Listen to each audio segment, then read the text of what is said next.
ಕರ್ನಾಟಕ ರಾಜ್ಯ ಕಾರ್ಮಿಕ ಪರಿಷತ್ ಅಧ್ಯಕ್ಷ ರವಿ ಶೆಟ್ಟಿ ಬೈಂದೂರ್ ಹೇಳಿಕೆ. ಇಲಾಖೆಯ ಕೆಂಗೆಣ್ಣಿಗೆ ಪುಡಿ ರೌಡಿಗಳ ಕಿರುಕುಳಕ್ಕೆ ಗುರಿಯಾಗೋರ್ ಬೇಕರಿ, ಕಾಂಡಿಮೆಂಟ್ಸ್ ಹಾಗೂ ಬೀದಿ ಬದಿ ವ್ಯಾಪಾರಿಗಳು.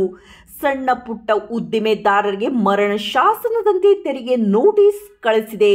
2021ರಿಂದ ನಾವು ತೆರಿಗೆಯನ್ನ ಬಾಕಿ ಇಟ್ಟಿದ್ದೀರಿ. ಫೋನ್ ಪೇ, UPI ಟ್ರಾನ್ಸಾಕ್ಷನ್ ಮೇಲೆ ವಿವರ ತೆಗೆದುಕೊಂಡು ತೆರಿಗೆ ಹಾಕ್ತಾ ಇದ್ದಾರೆ. 5 ಲಕ್ಷದಿಂದ 2 ಕೋಟಿಯವರೆಗೆ ತೆರಿಗೆ ಹಾಕುತ್ತಿದ್ದಾರೆ. 2021ರಿಂದ ಇಲ್ಲಿಯವರೆಗೂ ಯಾವುದೇ ರೀತಿ ಮಾಹಿತಿ ನೀಡದೆ ಏಕಾಏಕಿ ಈ ರೀತಿ ನೋಟಿಸ್ ಕೊಟ್ಟಿದ್ದಾರೆ.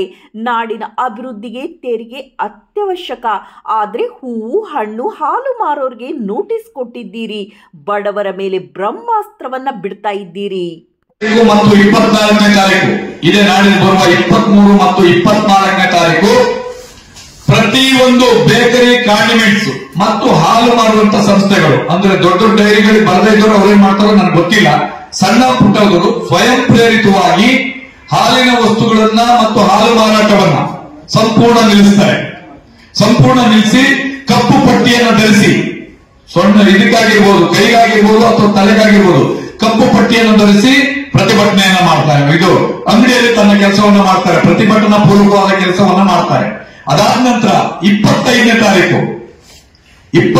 ತಾರೀಕು ಕರ್ನಾಟಕ ರಾಜ್ಯಾದ್ಯಂತ ಯಾವುದೇ ಜಾತಿ ಇಲ್ಲ, ಯಾವುದೇ ಧರ್ಮ ಇಲ್ಲ, ಎಲ್ಲ ಒಂದೇ ಸಣ್ಣ ಪುಟ್ಟ ಉದ್ಯಮಿಗಳು ಅವರೆಲ್ಲರೂ ಕೂಡ ಫ್ರೀಡಂ ಪಾರ್ಕಿಗೆ ಬಂದು ಬೆಳಗ್ಗೆಯಿಂದ ಪ್ರತಿಭಟನೆಯಲ್ಲಿ ಪಾಲ್ಗೊಳ್ತಾರೆ. ಲಕ್ಷಾಂತರ ಜನ ಬರ್ತಾರೆ, ಲಕ್ಷಾಂತರ ಜನ ಎಲ್ಲರೂ. ಈಗಾಗಲೇ ಕೆಲವರಿಗೆ ಟ್ಯಾಕ್ಸ್ ರಸೀದಿ ಬಂದಿದೆ, ನೋಟಿಸ್ ಬಂದಿದೆ, ಕೆಲವರಿಗೆ ಬರ್ತಾ ಇದೆ. ದಿನಾಲೂ ಕಳಿಸೋದು ಮಾಡ್ತಾನೆ ಇದ್ದಾರೆ, ಪ್ರತಿಯೊಬ್ಬರನ್ನು ತೆರಿಗೆ ವ್ಯಾಪ್ತಿ ಮಾಡಿದ್ದಾರೆ. ನಮ್ದು ಒಂದೇ ಡಿಮ್ಯಾಂಡ್, ನಮ್ದೇನು ಜಾಸ್ತಿ ಇಲ್ಲ.